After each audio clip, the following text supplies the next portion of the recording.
If you roam the corridors of the Detroit Medical Center these days, you might see something a little unusual.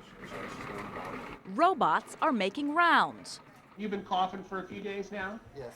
Okay. The medical center has deployed 10 of these metal medics, 5'7", 220-pound bundles of technological innovation aimed at improving medicine.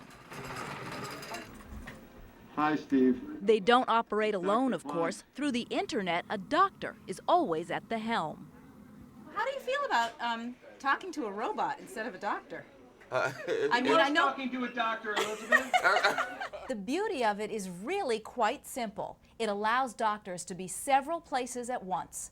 They can be in their office or even at home, overlooking charts and x-rays, and be at the patient's bedside at the same time.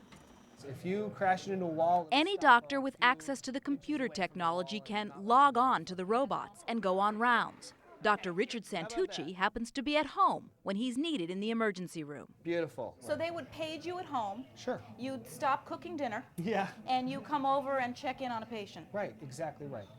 Dr. Santucci maneuvers the robot through the hospital halls a half an hour away. He can even consult with other doctors before talking to patients. So both your lung fields are quite clear. Critics might say, oh great, another tool to make doctors even less hands-on. But patients actually seem to appreciate it. You think this is the wave of the future? Yeah. Yeah? Pretty It's good. the way we're going? It may be quicker and faster to get around to people. Improving efficiency is the main goal, but pediatric surgeon Dr. Michael Klein says the technology is also a way to have a specialist in Boston see a patient in Baton Rouge.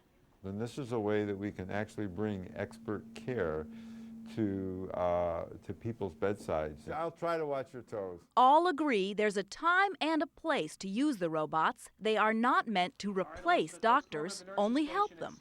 In fact, they have one major shortcoming. Pardon me, could I ask you to plug me in? Okay. They need power.